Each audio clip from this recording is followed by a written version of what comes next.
Bueno, ha llegado el momento de escuchar al Señor, ¿verdad? Hemos estado contando muchas cosas, por supuesto, dando testimonio de la obra de Él, porque todo lo que escuchamos y todo lo que se ha dicho en esta noche, todo pertenece al Señor, todo lo hace Él usa nuestras vidas, recién lo cantábamos. Le decíamos, usa mi vida, y sabemos que cada persona es usada por el Señor y Él es el que está obrando con su Espíritu Santo. Y le hemos pedido al hermano de Bertuzzi, que le voy a pedir que pase en este momento, que Él sea el encargado de traernos la palabra de Dios. Hijo de misioneros. Trabaja en el Ministerio de Misiones de su iglesia, está siempre involucrado con las misiones. Él es abogado, está casado, su esposa está presente aquí en esta noche, tiene sus 3 hijos preciosos y trabaja activamente en la iglesia del centro. Así que gracias, Eli, por compartir, que el Señor te bendiga grandemente y que realmente todos seamos bendecidos a través de ti. Buenas noches, hermanos, ¿cómo están? A los que no saludé. Betty decía que ahora vamos a escuchar al Señor, pero yo creo que ya lo hemos escuchado toda la tarde, ¿no? De distintas maneras creo que Dios nos habla. Obviamente su palabra eterna es la que con mayor claridad y persistencia en el tiempo ha plasmado lo que Dios ha querido dejarnos.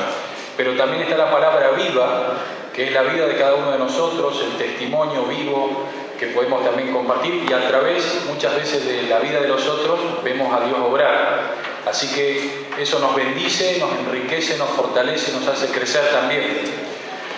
Espero que me acompañen unos minutos. Sé que estamos con el tiempo, ahí están cansados, quizás muchos de ustedes, desde la tarde que están. Y entonces les voy a pedir que hagamos un esfuercito, ¿puede ser? Hacemos un contrato, ya que soy abogado, hagamos un contrato donde pactamos por lo menos tratar de no dormirnos. Si uno ve que el otro se duerme, le da un codazo.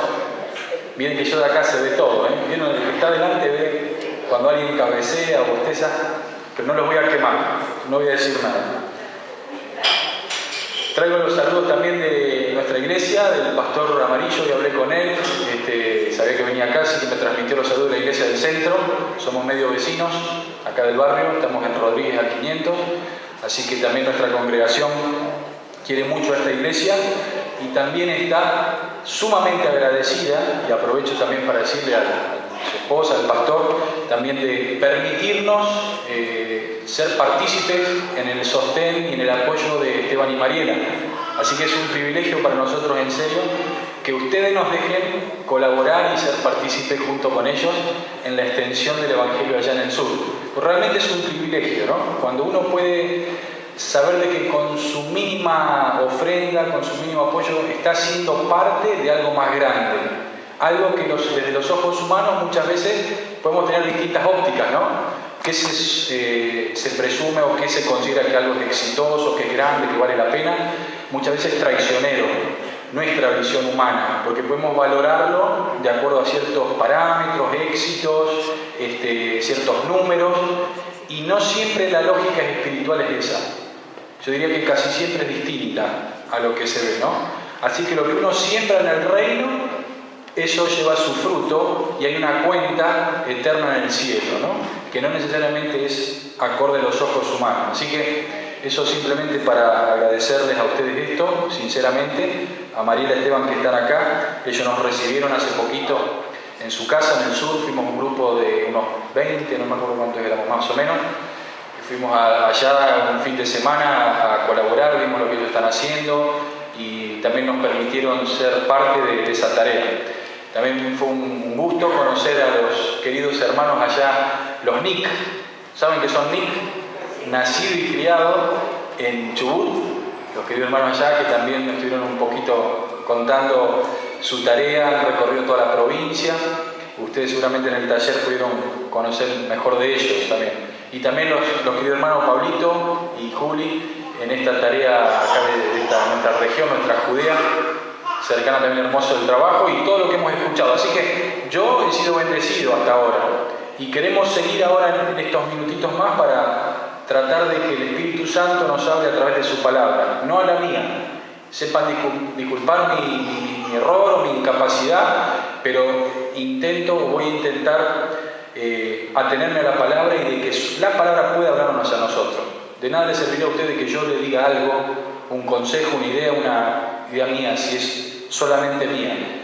Qué bendición que tenemos la palabra eterna de Dios que nos sigue hablando, ¿no? A hoy, pleno siglo XXI, 2014, cuando muchas cosas parecen que ya han pasado de moda o tenemos nuevos desafíos, la palabra de Dios sigue siendo inconmensurable.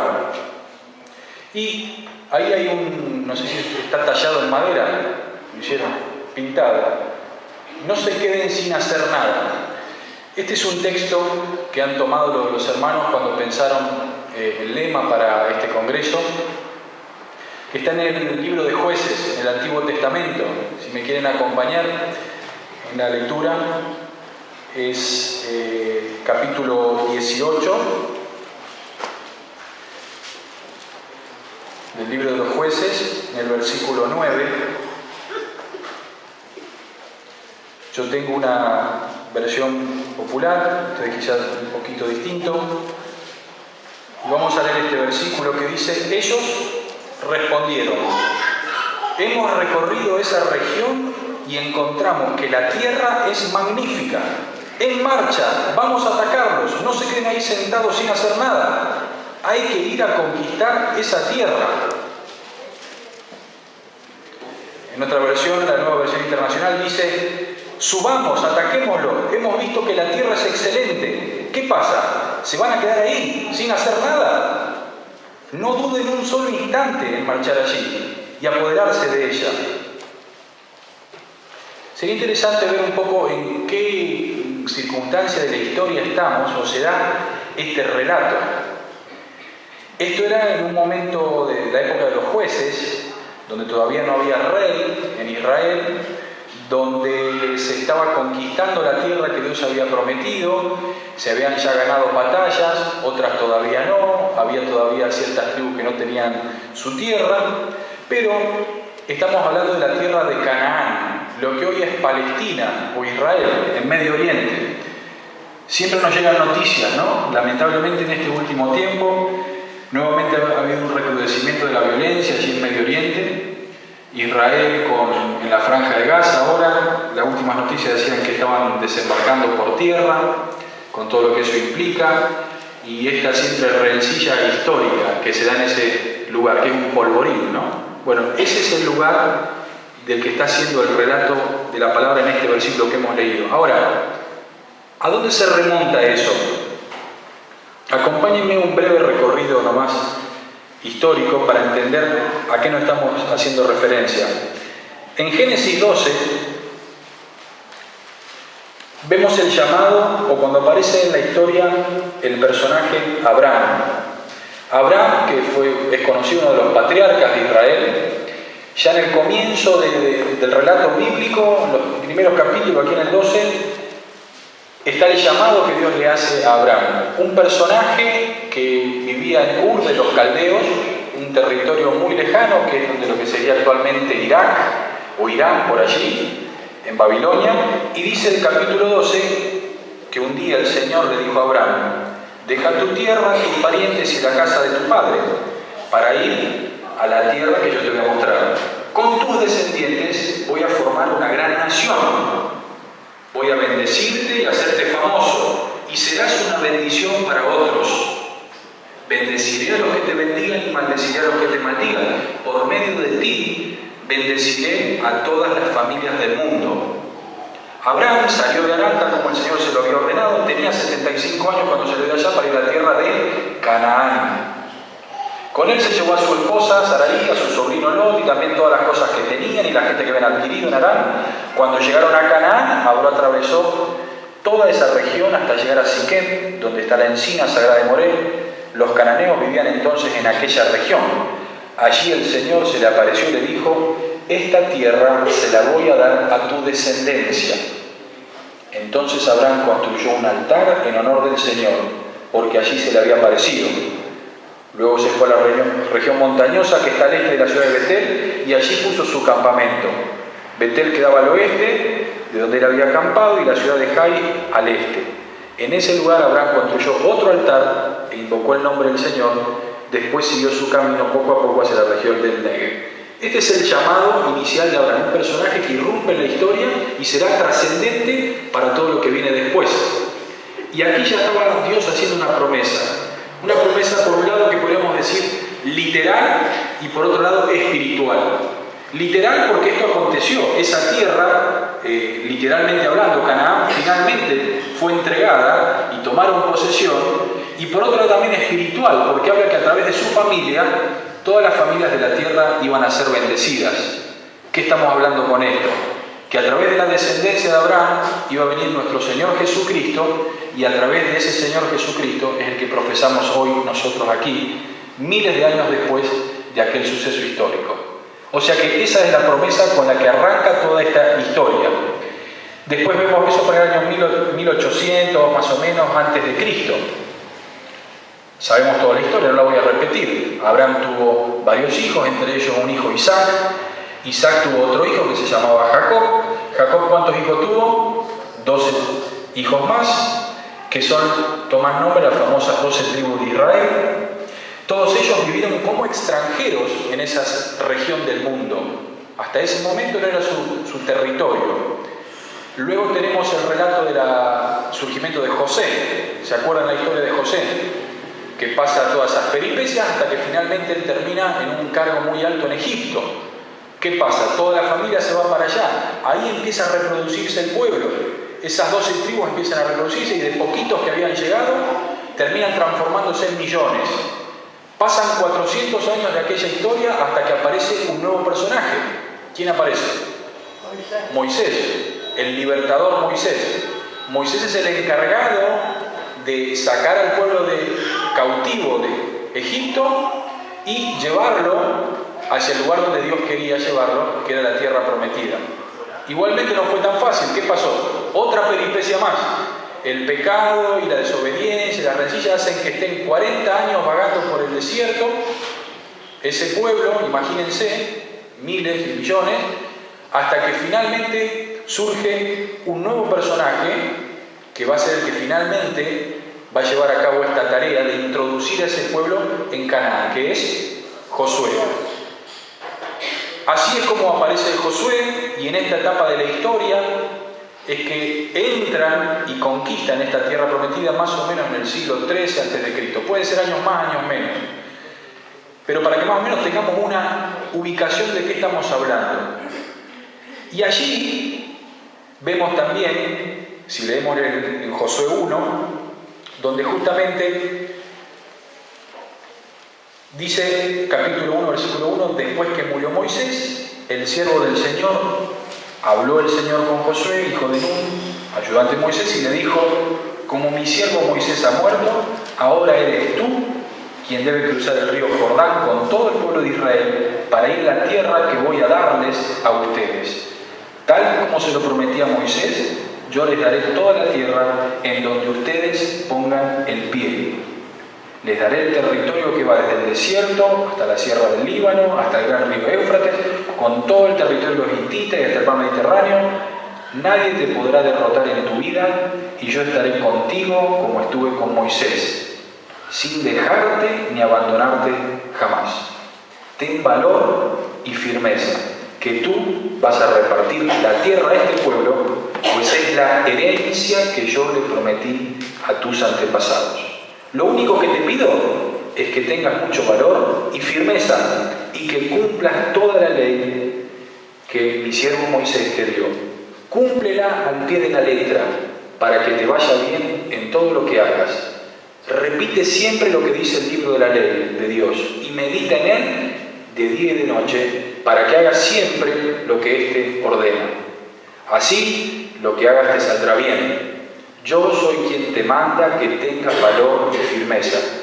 No tengas miedo ni te desanimes, porque yo, tu Señor y Dios, estaré contigo donde quiera que vayas. Hermosas palabras que reconfortan muchas veces nuestra alma, ¿no? Esta promesa de Dios que sigue vigente y así como se la dijo en aquel momento crucial de la historia a este personaje Josué, también nos sigue hablando a nosotros hoy. Obviamente la historia sigue, allí comienza todo el relato, tenemos la primera batalla que fue en Jericó, ¿se acuerdan de esa famosa historia? historia, el rodear. Imagínense un pueblo que no era belicoso, no tenía un ejército militar, no tenía pertrechos militares tampoco, no estaban avesados en la guerra, era un pueblo de pastores, seminómades, y emprenden esta tarea gigantesca, titánica, de tomar posesión de un territorio. La primer escollo que se les presenta es una ciudad hiper amurallada, que en aquel entonces eran inexpugnables, y allí, de una manera insólita y hasta quizás, digamos, absurda como estrategia militar, logran derribar las murallas y tomar posesión de esta ciudad. ¿Por qué absurda e insólita? Porque si lo hubiera visto algún militar, dice, estos locos dando vueltas, gritando por ahí, y después dando 2, 3, 4, 5, 6 días, y hasta la última vez con los gritos y los cántaros, y finalmente de una manera sobrenatural caen los muros de Jericó, toman posesión y salvan a la prostituta que había dadole ayuda. Bueno, en esas circunstancias empiezan batalla tras batalla, las tribus una que ayudaba a la otra, tomaban una ciudad, tomaban la otra, avanzaban un poco, retrocedían, y así vemos cómo se va dando este suceso. Ahora, queda tierra sin conquistar. Ahí en Josué 13, capítulo 1, si leemos rápidamente, simplemente dice que cuando Josué era ya muy anciano, el Señor le dijo, tú estás ya entrado en años y todavía queda mucha tierra por conquistar. O sea, no estaba todo completo el panorama, todavía había tierra para conquistar. También no habían tomado posesión de todo. Más adelante en el capítulo 18 de Josué, versículo 1 y 2 dice, toda la comunidad israelita se reunió en Silo para establecer allí la tienda del encuentro con Dios. Ya por entonces la tierra había sido conquistada, aunque todavía quedaban 7 tribus israelitas a las que no les había dado su parte. O sea, había una tarea inconclusa. Si bien habían avanzado mucho, habían tomado posesión de mucho territorio, habían logrado vencer muchos de los escollos, todavía había tierra sin conquistar y todavía había tierra de la cual no habían tomado posesión. Y algo tal vez quizá más grave, había enemigos que no habían vencido ni tampoco habían eliminado, cuando la orden de Jehová había sido tomar y arrasar con todo y no dejar gente allí, enemigos en el lugar. Eso lo vemos en Josué 13 también, capítulo 13, versículo 13, fíjense que dice, los de Gesur y Macá no fueron echados de allí, sino que siguieron viviendo entre los israelitas como hasta hoy. Más adelante en el capítulo 16, en el 10, versículo 10 dice que los de la tribu de Efraín no echaron de Geser a los cananeos que vivían allí, sino que los dejaron vivir entre ellos, aunque los obligaron a pagar tributo. Hace una aclaración, ¿no? Bueno, pero vemos esta característica, ¿no? Hubo cosas que no se hicieron conforme a lo que había sido solicitado por Dios. Y bien qué problemas le iba a traer esta situación. Lo vemos a lo largo de los libros. Entonces, ¿cómo fue este proceso de conquista? Indudablemente incompleto. Quedaron tribus sin tierra, como decíamos, todavía no habían tomado posesión. Quedaron extranjeros y enemigos viviendo entre medio de ellos. Y de alguna manera esto ocasionó algunas consecuencias, como decíamos.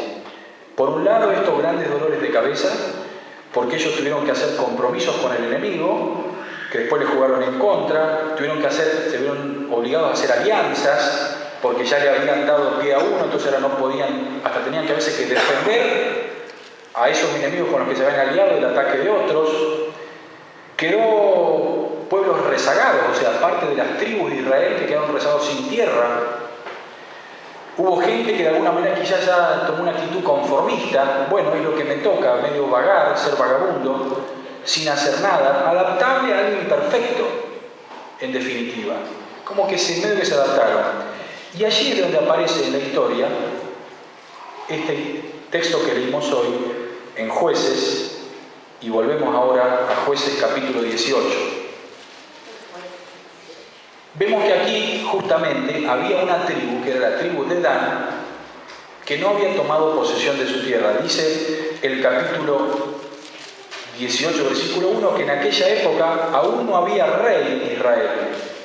El sistema era esto por los jueces, eran caudillos, ¿no? Que surgían ante una necesidad puntual, aplacaban, digamos, alguna invasión, después medio que se retiraban, el pueblo de Israel volvía, digamos, al pecado, a mezclarse con los otros, hasta que nuevamente surgía un peligro, Dios levantaba a otra persona que era un ciclo que se daba, ¿no?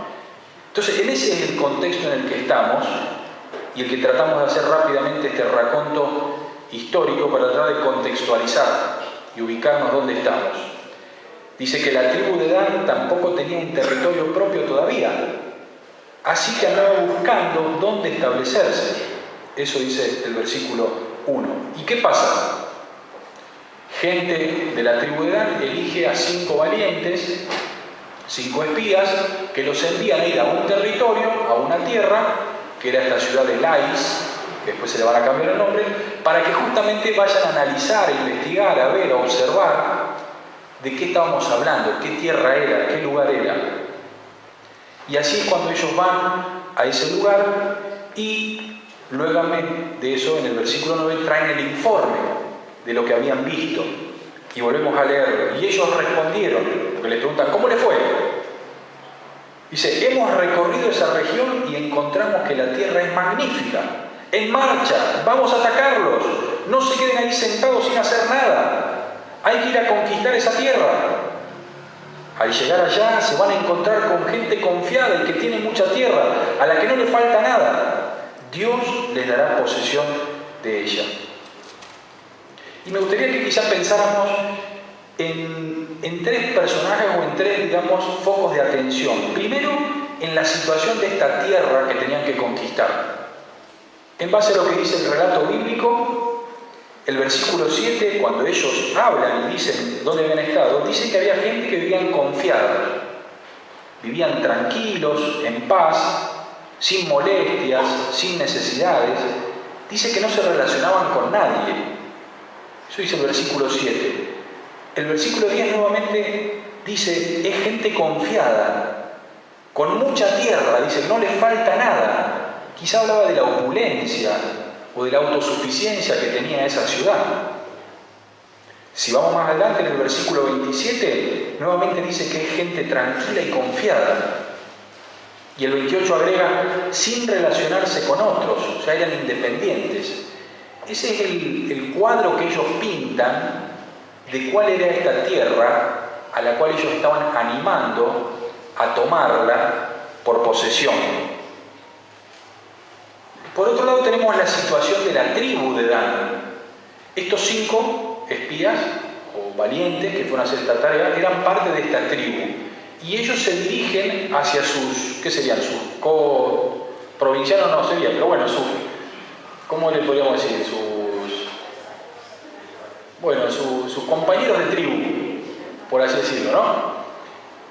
Y a ellos les hablan. Ahora, ¿cómo era esta tribu? ¿Qué podemos extraer? Porque si estos están haciendo esta exhortación tan fuerte, tan firme, indudablemente alguna característica tenían como tribu. Por un lado, el versículo 1 nos dice que no tenían todavía territorio. O sea, estaban boyando. Estaban dando vueltas, no habían todavía tomado posesión. Si bien muchos de sus hermanos de raza, de los israelitas ya estaban, ellos no, dice el versículo 1. Y de acuerdo a lo que ellos dicen, estos 5 valientes, estaban de alguna manera arraigados, o sea, tenían una actitud conformista, porque les dice, no se queden sentados.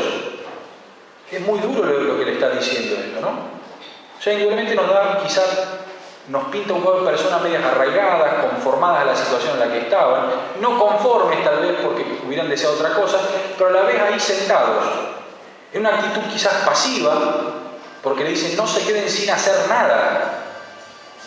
Y también dudaban, en la versión internacional dice que dudaban, dice no duden ni un instante, vamos a hacerlo. Dudaban de lo que tenían que hacer, si tal vez esa era la voluntad de Dios, si no, si tenían que tomarla. O sea, nos pinta también un cuadro de cómo más o menos podía llegar a ser esa tribu de Dan. Y por otro lado nos quedan estos espías, estos 5 valientes, que indudablemente estaban determinados, o sea, tenían esa visión fija que se habían propuesto en su corazón a la vez confiaban en la promesa de Dios, porque el versículo 10 dice que Dios les dará posesión de ellas, estaban arraigados en algo que habían recibido como promesa, exhortan, animan al resto, los hacen ver una realidad que quizás sus hermanos no veían, no dudaban ni un segundo en marchar y conquistar la tierra, de alguna manera estaban determinados a hacerlo, porque estaban basados en esta promesa, dice, Dios nos va a dar esa tierra. ¿Cuál fue el resultado? Bueno, en el versículo 27, después si usted lo quiere leer, dice que marcharon y finalmente tomaron esta ciudad de Lais.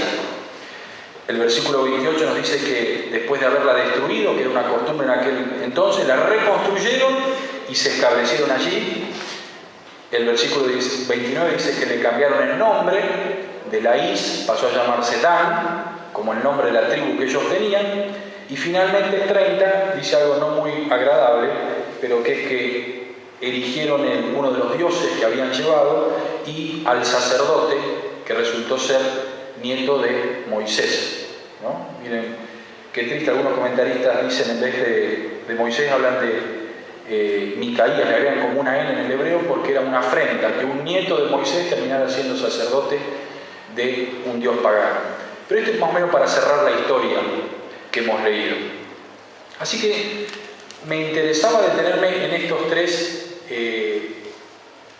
personajes o estos tres aspectos de la historia.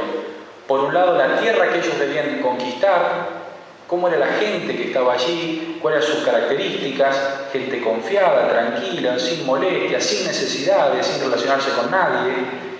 Por otro lado, la situación de la misma tribu, no tenían territorio, estaban boyando, muchos estaban en una actitud conformista, pasiva, dudaban qué hacer. Y por otro lado, estos valientes que los exhortan, los animan a basarse en la promesa de Dios, a apoyarse en esa promesa, estaban determinados y los exhortaban a finalmente tomar, sin dudar, esa tierra que Dios les iba a dar.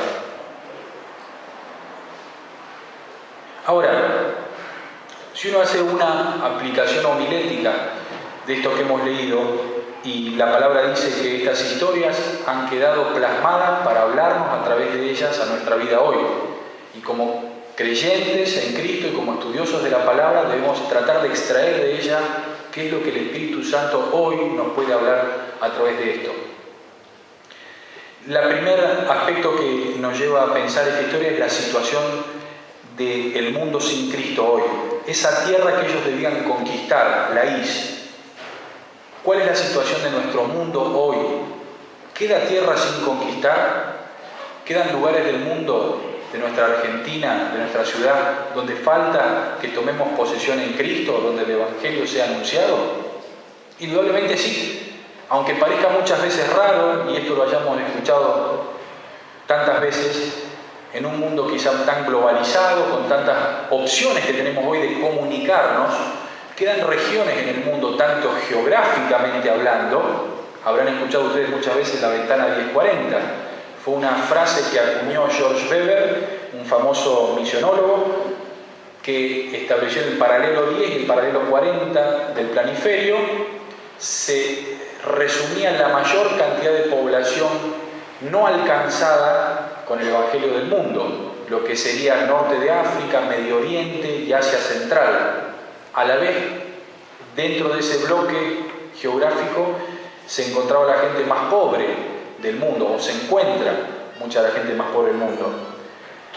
Entonces, encontramos que aún en el mundo quedan desafíos geográficos, desafíos también religiosos, porque no todo tiene que ver con la geografía.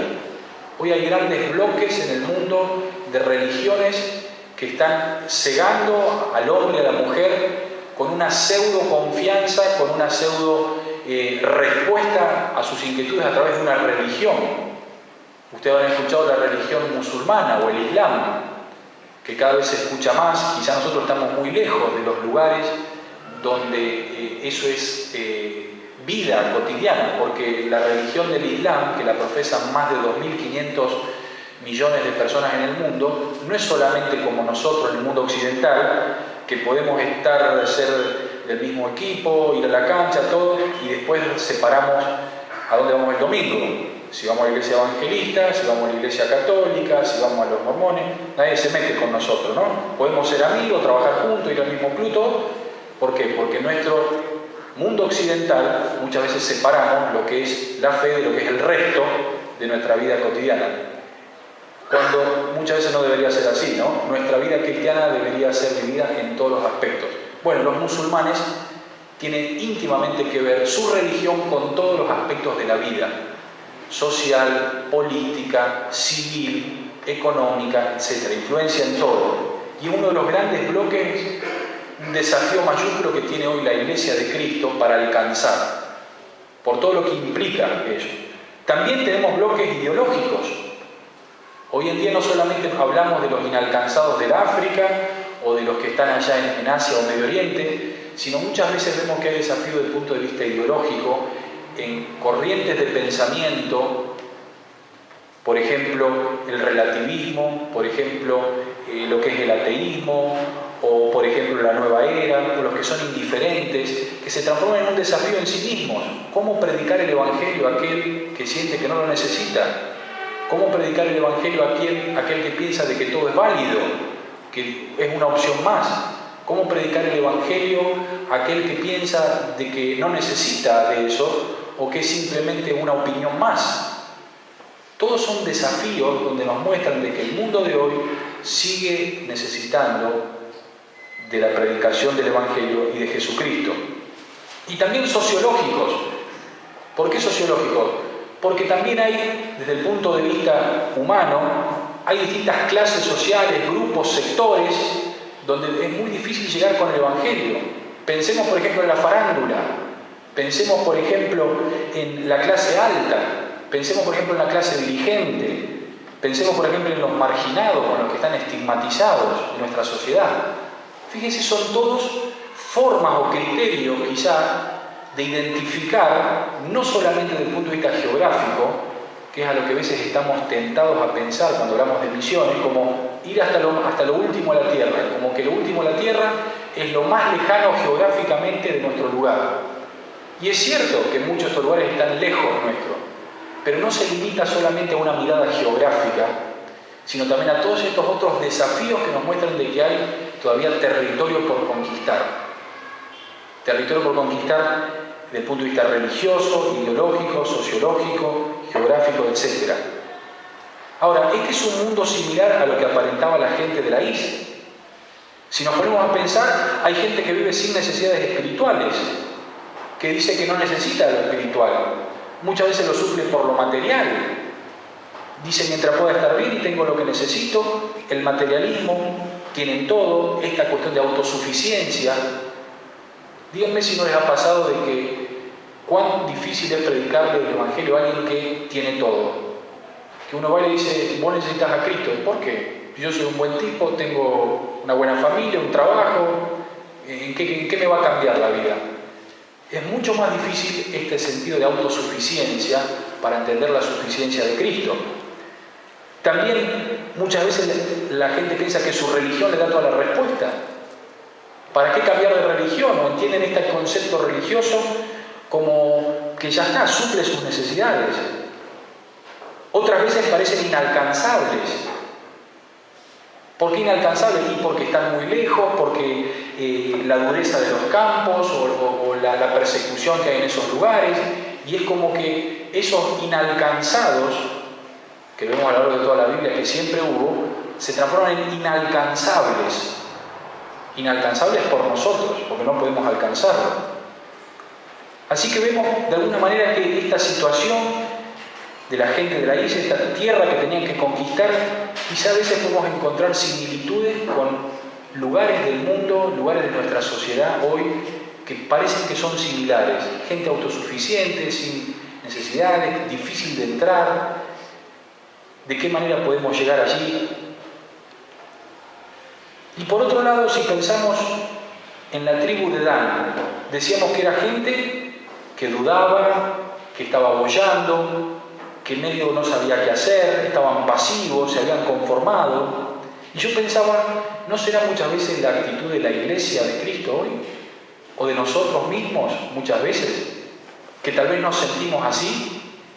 ¿Y será esto ya habrá pasado de moda? ¿O será que bueno, ya está, otro se encargará? ¿Habrá otra iglesia más cerca de esa gente y que cumplirá su misión? Muchas veces como que estamos boyando, ¿no? Sin un territorio para conquistar. O a veces reemplazamos los objetivos claros que Dios nos ha dado por otros. ¿Cuántas veces como iglesia generamos o inventamos ministerios y actividades que terminan reemplazando lo que es la misión central de Dios, que es llegar al no alcanzado, que no tiene a Cristo? Y somos especialistas como cristianos en generar toda esta parafernalia evangélica muchas veces que termina matando o apagando esa visión genuina y única que Dios tiene en su propio corazón. Muchas veces estamos en una actitud pasiva y esto realmente es grave. Fíjense que en Ezequiel 16, no hace falta que lo busquen, cuando Dios condena a Sodoma no era por la inmoralidad que había cometido, sino que básicamente lo que le reclama es la apatía y la indiferencia con el necesitado. Y uno pensará, bueno, pero era Sodoma y Gomorra. Sin embargo, la Biblia hace referencia en Ezequiel 16, 49 a la apatía y a la indiferencia con el necesitado. ¿Cómo estamos como iglesia, como hijos de Dios, nosotros como creyentes? Una actitud pasiva, apática, de indiferencia. ¿Estamos conformados a la realidad que nos ha tocado quizá? Esto es lo que somos, esta es la capacidad que tenemos, estos son los recursos que tenemos, bueno, haremos hasta donde podemos. ¿Estamos dudando quizás del llamado de Dios? ¿Sigue llamando Dios? ¿Dudamos de nuestras capacidades, de los recursos? ¿Dudamos de aquellos obreros que Dios puede estar llamando? Empezamos, no, pero acordate que hace mucho que no hace esto, aquel no, ¿sabes lo que era antes? A mí me falló una vez en el grupo de jóvenes, no vino. Empezamos a cuestionar quizás aquellos que Dios pueda estar llamando. O quizás estamos dudando porque, bueno, los campos son muy duros. ¿Qué podemos hacer hoy allá en Medio Oriente? Vas allá y te ponen una bomba o te matan a la primera que llegás. O no, que vamos a pensar en Arabia Saudita, en Dubái, en Qatar, si ahí el estilo de vida. Imagínate, para vivir un mes tenés que pagar $5.000. ¿De dónde vamos a sacar nosotros esa plata para sostener un obrero? Dios se encarga de otra forma. Quizás son limitaciones económicas que ponemos. O la intolerancia, el peligro, o nuestras propias ocupaciones. Solo preguntas que me hago y que nos hacemos para tratar de pensar. ¿Estaremos pensando como esta tribu de Dan? Que dudaban, que estaban medio boyando, conformados a una realidad imperfecta. Y por otro lado terminamos viendo la situación de estos espías, de estos valientes, que en definitiva son los que arengan, los que desafían, los que estimulan al resto del pueblo, de sus hermanos. Y yo pensaba, ¿no será esto el mismo llamado divino que hoy sigue haciendo? Donde Dios nos sigue diciendo, nada ha cambiado, mi misión sigue siendo la misma, donde nos está diciendo, no se queden sin hacer nada, tomen posesión de la tierra, hay tierra todavía para tomar, hay regiones para todavía conquistar, hay personas, hombres, mujeres, niños que todavía necesitan del mensaje redentor del Evangelio. 3 aspectos, de esta historia, personajes, lugares, la tierra a conquistar, el pueblo de Dan que tenía que llevar esa misión y por otro lado estos 5 valientes que arengan y desafían a esta tarea.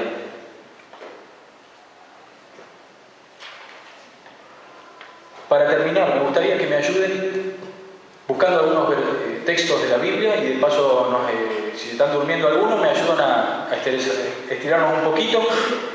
Pero yo pensaba en un tiempo de la historia quizás que nos toca bien a nosotros, ¿no? Somos testigos nosotros, siempre hablamos con mi esposa de que nos toca ser testigos de cosas buenas y cosas no tan buenas, ¿no? De avances tecnológicos que nuestros abuelos ni se hubieran imaginado, o nosotros mismos, ¿no? Cuando éramos niños, ni nos hubieran imaginado cosas que existen hoy, como otros desastres morales y que no vamos a traer a la colación, pero que también somos testigos nosotros, en esta época histórica.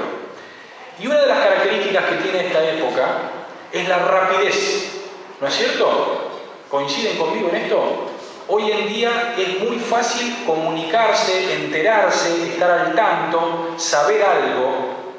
Es la era de la rapidez. ¿Por qué? Porque los avances tecnológicos nos han permitido todo esto, ¿no?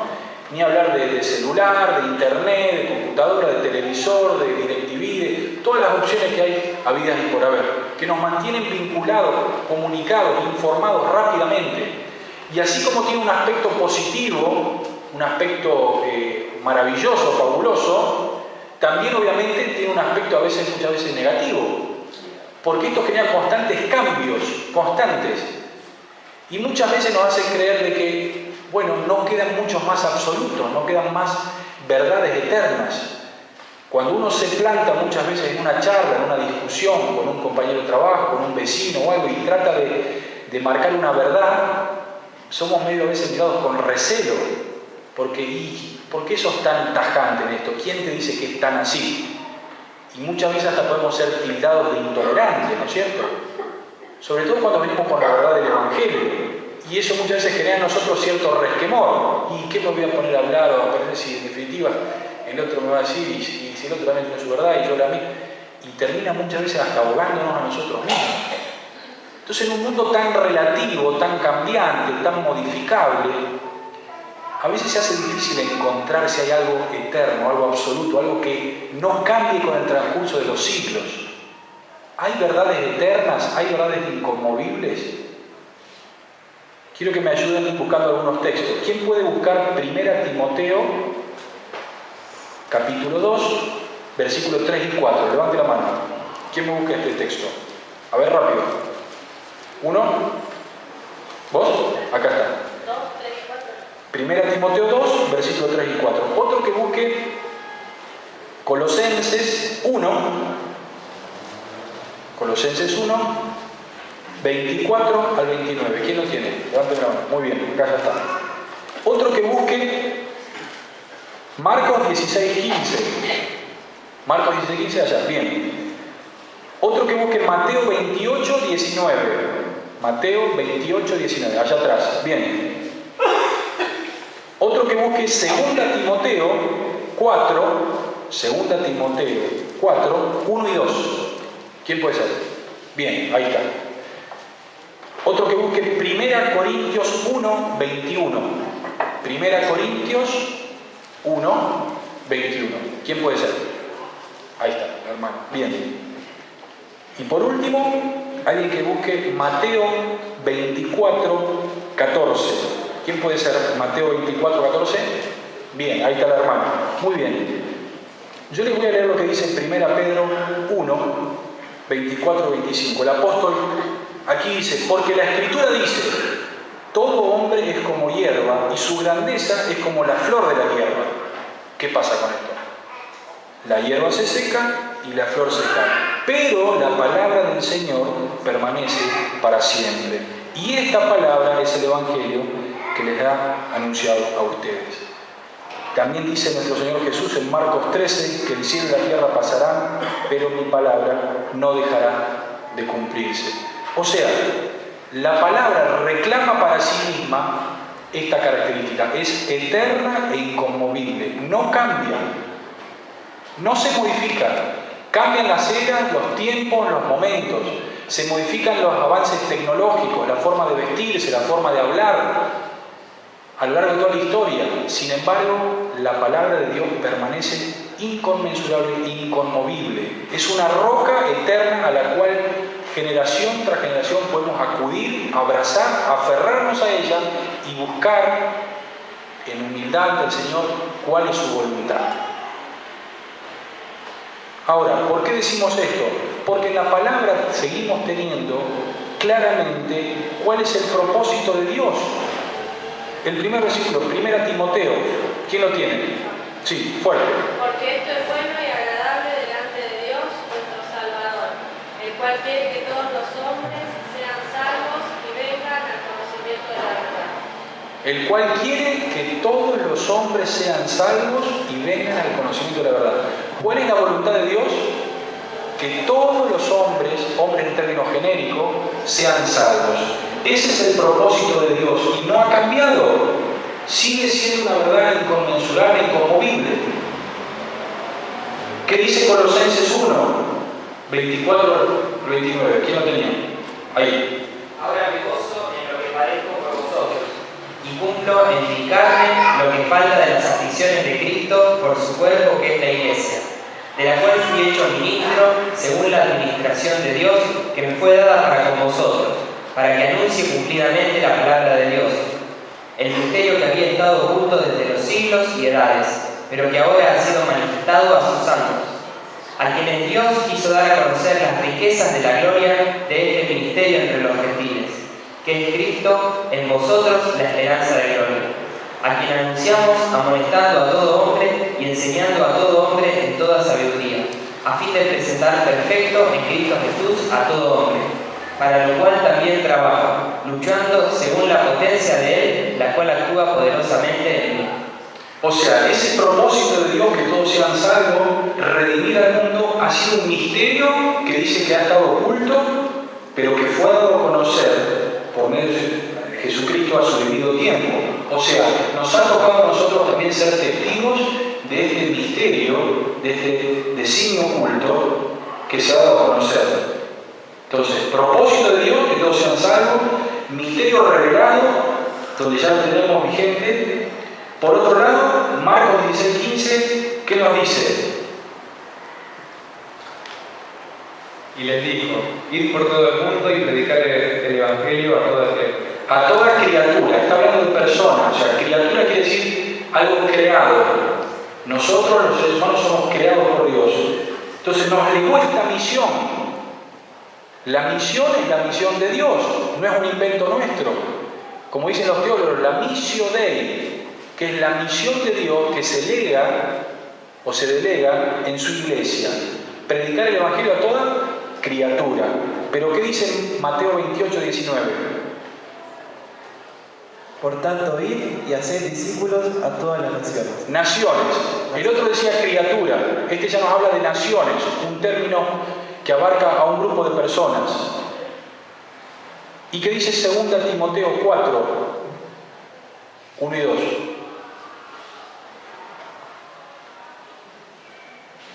Dice: te encarezco delante de Dios y del Señor Jesucristo, que juzgará a los vivos y a los muertos en su manifestación y en su reino, que prediques la palabra y que instes a tiempo y fuera de tiempo, redarguye, reprende, exhorta con toda paciencia y doctrina. Predicar, predicar, predicar, a tiempo y afuera del tiempo. Jesucristo nos legó esta misión, predicar el Evangelio a toda criatura, individualmente pensando, a toda nación, grupalmente pensando y meditando, y en todo tiempo y lugar y momento. Ahora, ¿con qué método, con qué metodología, con qué forma? 1 Corintios 1:21.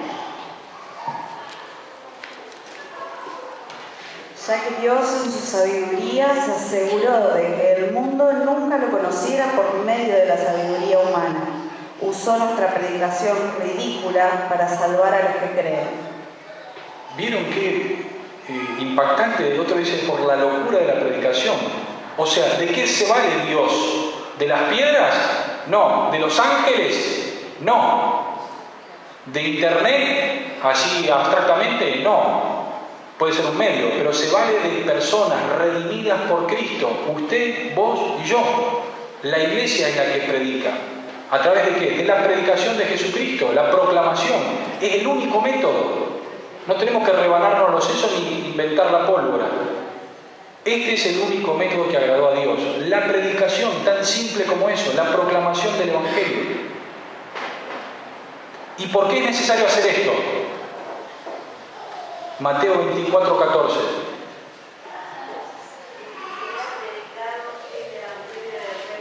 En todo el mundo, para testimonio a todas las naciones, y entonces vendrá el fin. Y será predicado este Evangelio del Reino, ¿a dónde? A todas las naciones. ¿Y qué pasará? Y entonces vendrá el fin. Vemos claramente que es necesario que así sea para que se cumplan los tiempos y los designios eternos que Dios tiene previsto desde la eternidad, valga la redundancia. Entonces vemos un recorrido. La palabra es la palabra inconmovible de Dios, eterna, que no cambia, que no se modifica, a la cual debemos, como cristianos piadosos, una y otra vez volver y acudir a ella.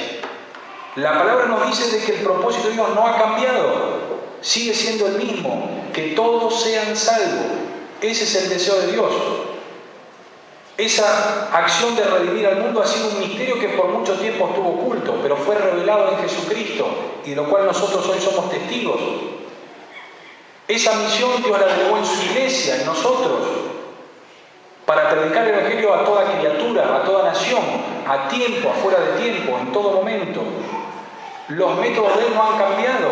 Seguimos siendo nosotros, iglesia, los cristianos. ¿A través de qué? De nuestra propia vida.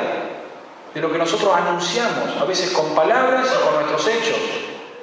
Como nos comportamos, predica a nosotros. Dice el apóstol que somos como cartas vivas, que vamos escritos, que otros van leyendo nuestra forma de vivir el Evangelio o el no Evangelio. ¿Y todo esto por qué? Porque es necesario que se cumplan los tiempos que Dios estableció para que finalmente estemos con Él y se cumpla el fin. Hermanos, para terminar, y ahora vamos a ir al buffet que según vendió la hermana es muy rico, ¿no? Esperemos que no se enfríe. Pero, ¿qué hemos intentado hacer toda esta tarde? Apartar nuestro corazón de las cosas cotidianas, nuestra mente, para tratar de bajar, a concentrarnos, a reflexionar, a pensar esta realidad. Que no es ni más ni menos que el centro del corazón de Dios. A veces estaríamos tentados a pensar, bueno, el Ministerio de Misiones, que se les ha ocurrido hacer una linda reunión, pintoresca, con cosas muy bonitas, stand y todo, y como que fuera algo así medio llamativo o anecdótico, ¿no? Sin embargo, hemos visto en la palabra de Dios que esto es el centro, es la parte más profunda del corazón de Dios, llegar con su amor redentor a todas las naciones, a toda criatura, a toda persona. Aún quedan tierras y personas por conquistar. Aún sigue firme el plan redentor de Dios, el cual no ha cambiado.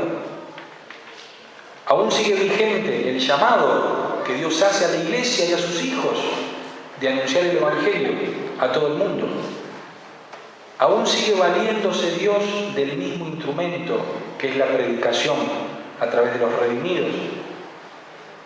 Y aún permanece inconmovible esa promesa eterna de esperanza gloriosa en Cristo, de una vida eterna junto a Él. La pregunta que nos hacemos es entonces, ¿nos quedaremos sin hacer nada? ¿Será que hay cosas más importantes o graves que nos impiden tomar esta misión que Dios nos delega? ¿Podrá ser la lejanía un obstáculo válido para argumentar ante Dios? ¿Podrá ser la falta de recursos, el peso que está recontra devaluado, 10-1 o más, depende si toman el blue, con el dólar? ¿Será quizás la hostilidad con la que reciben a los cristianos en algunos campos? ¿Será quizás la falta de receptividad que encontramos en otros, donde la semilla no entra? ¿Podrán ser todas esas argumentos y excusas válidas como la iglesia? Si justamente nuestra misión es la misión de Dios, y si Dios nos dice que queda tierra por conquistar y debemos hacerla, ¿podremos argumentar quizás eso válidamente? Yo creo que no, y creo que ustedes coinciden conmigo. El tema es que muchas veces me encuentro argumentando de esta manera. Ahora tenemos un matrimonio de nuestra iglesia que se está por ir, si Dios quiere, en algún momento, Esteban y Melina Colombo, a España. Y el presupuesto para vivir allá en Europa, ustedes saben que la moneda es el euro. ¿Cuánto vale el euro? Ni ya me acuerdo, pero como 12, 13 pesos, ¿no? Un presupuesto para un matrimonio allá son más o menos 1.800 euros, son unos $2.000.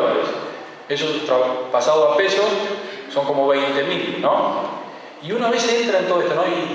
Bueno, Dios llama a un matrimonio a pasar las fronteras, el charco del Océano Atlántico, Y dice, pero empieza con estas cuestiones, ¿no? Pero ¿será factible? ¿Podremos nosotros hacerlo? ¿No habrá otra forma quizá para salvar esto? ¿No habrá otro? Y empezamos con este debate, ¿no? Este es uno, el aspecto económico, los recursos, nos toca muy de cerca, ¿no? Con nuestra moneda, y vaya si hemos sufrido como argentinos, cada tanto esto, ¿no? Pero ante los ojos de Dios es válido mi argumento como iglesia. Y así si uno se pusiera a pensar. Creo que el llamado de Dios sigue siendo fuerte como esos 5 valientes que exhortaban a sus hermanos y le decían, se van a quedar ahí sin hacer nada. Dejen de dudar, vamos a tomar ese territorio. ¿Qué puede ser más grave o importante? Si Dios ha prometido que lo pueden tomar y que va a ser nuestro. Creo que Dios sigue llamándonos fuerte, claro, contundente hoy a nosotros, su iglesia. No hay excusa válida porque depende de nosotros, es la misión de Dios. Él es el que está interesado en que esto siga adelante. Y en medio nuestro hemos visto también, si uno fuera para atrás, cómo Dios obra. Y vaya si muchos de ustedes podrían dar testimonio de ver la mano de Dios poderosa obrando, ¿no? Así que Dios quiere, hermanos, que podamos escuchar claramente esta voz de Dios que sigue clamando. Su palabra no ha cambiado, su misión sigue siendo la misma, los recursos de Dios siguen estando presentes. Nosotros seguimos teniendo claro cuál debería ser nuestro objetivo. Pero nos tenemos que preguntar si vamos a quedarnos sin hacer nada. Quisiera que oremos en este momento para pedir que Dios trate de acomodar nuestros pensamientos. Si algo Dios te ha hablado, si alguna cosa te quedó haciendo ruido, como solemos decir, ¿por qué no oramos y que Dios confirme o aclare qué está queriéndonos decir? Quizá vos podés ser protagonista de esto, tal vez nunca lo pensaste muy seriamente, tal vez lo escuchaste medio de oídos de otro, estás contento con lo que hacen los otros, pero nunca pensaste que podía ser algo tuyo, tal vez. Como iglesia quizá no hemos sabido a veces prestar oído y atención a aquellos a quien Dios está llamando.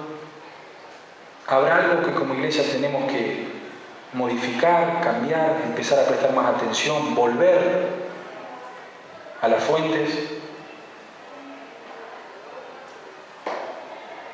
Tomémonos un minuto para orar.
Habrá quizá alguien que ha pensado, que viene ya pensando en este tiempo, ¿por qué no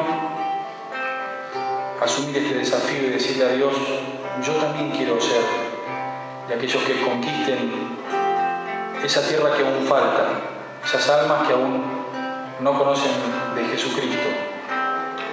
Quiero ser determinante como estos valientes que en fe en esas promesas de Dios se animaron a decir, vamos a tomar esta tierra, vamos a conquistarla. No sé cómo, quizá me quedan muchas dudas, pero quiero disponerme en las manos de Dios para hacerlo. Él se encargará de aclararme cuándo, cómo y de qué forma. Pero yo quiero tener esta actitud de obediencia y de determinación.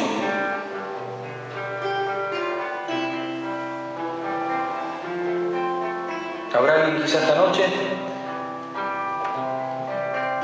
Te invito a que levantes tu mano, aunque sea para después poder orar por vos. Que diga, quiero servirte, Señor.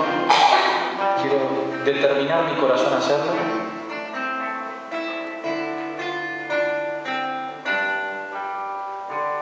Como iglesia, quizás pensar de qué manera esto se transforma en el centro, en identificar a aquellos que Dios está llamando.